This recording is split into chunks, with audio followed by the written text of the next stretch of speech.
Queridos Timmy Movie, por favor hagan una película sobre la tabla periódica de los elementos. Laura. Claro. ¿Movie? No exageres. No es para tanto. La tabla periódica de los elementos puede parecer muy complicada, pero si tomas en cuenta que es una lista de todos los elementos químicos que hay en el universo y otros más, es realmente muy sencilla. Organiza los elementos de acuerdo con las propiedades de sus átomos. El átomo, como seguramente recuerdas, es la unidad más pequeña de un elemento. Está compuesto de un núcleo formado de protones y neutrones, y cierto número de electrones que lo orbitan en diferentes capas u orbitales. El número de protones, neutrones y electrones del átomo de un elemento es lo que determina sus propiedades. Es correcto, Moby. La configuración de estas tres partículas es lo único que distingue a un elemento de otro. La tabla periódica de los elementos moderna organiza los elementos para que sea más fácil ver cómo se relacionan entre sí. Bueno, en primer lugar, los elementos son enlistados por su número atómico, es decir, el número de protones que tienen en su núcleo atómico. Puedes encontrar eso aquí, junto con el símbolo, el nombre y la masa atómica relativa del elemento. Puedes leer la tabla así, horizontalmente. El hidrógeno tiene un protón, el helio tiene 2, el litio 3, el berilio 4, el boro 5 y así por el estilo. Si lees así, horizontalmente, los conjuntos se llaman periodos. ¿Recuerdas que los electrones orbitan en capas, verdad? Los periodos describen el número de capas de electrones que un elemento tiene. El periodo 1 consiste solo de dos elementos, hidrógeno y helio. Ambos tienen una sola capa de electrones. El periodo 2 contiene elementos con dos capas de electrones. La primera capa contiene 2 electrones y la segunda puede tener hasta 8 electrones. Conforme lees a lo largo de un periodo, la última capa tiene cada vez más electrones.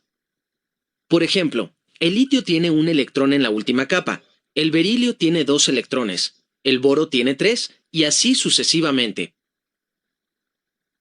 En el momento en que llegas al extremo derecho, la última capa está completamente llena.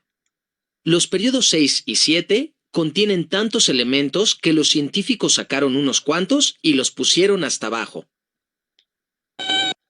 Bueno, la configuración de electrones en la última capa del átomo juega un papel muy importante, pues determina con qué otros elementos se puede enlazar. En la tabla periódica, los elementos que tienen configuraciones similares de electrones están acomodados en columnas verticales llamadas grupos. Los grupos están numerados del 1 al 18. En algunos de estos grupos, los elementos no tienen mucho en común, pero no siempre es el caso. Observe el grupo 1. Todos los elementos de este grupo tienen exactamente un electrón en la última capa. Eso quiere decir que tienden a formar iones positivos. Y también tienden a formar enlaces con los elementos del grupo 17, a los que solo les falta un electrón para llenar por completo su capa externa. La tabla periódica también está organizada por colores para diferentes categorías. Estas categorías dependen de las propiedades de los elementos. Todos los metales alcalinos, como el sodio, pueden reaccionar con el agua para producir soluciones alcalinas. Los metales alcalinotérreos, como el calcio, también producen soluciones alcalinas cuando se combinan con agua, y se encuentran en todas partes de la Tierra. Los metales de transición, como el hierro, son fuertes y brillantes. Los metales pobres, como el plomo, son suaves con puntos de fusión bajos. Los semimetales, como el silicio, conducen la electricidad solo en ciertas condiciones y son útiles en la electrónica. Los no metales tienen una diversidad de propiedades e incluyen el carbono, el nitrógeno y el oxígeno, vitales para la vida en la Tierra. Los gases nobles, como el helio y el neón, tienen capas exteriores de electrones llenas, así que no suelen reaccionar con otros elementos. Y ahí la tienes. la tabla periódica de los elementos.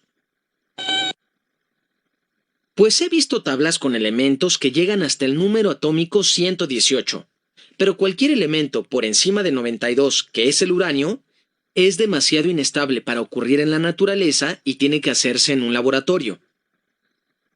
Otra cosa interesante de esta tabla es que como se basa en el número de protones y no puedes tener medio protón, los científicos están bastante seguros de que no hay lagunas en la tabla. Usando una versión temprana de la tabla, los científicos fueron capaces incluso de predecir la existencia de elementos como el neón y el germanio antes de que fueran descubiertos. Ajá, ¿ves? No estuvo tan difícil, ¿o sí? Sí, Moby, te rindes muy fácilmente. Y se desmaya muy fácilmente, me parece. Jeje.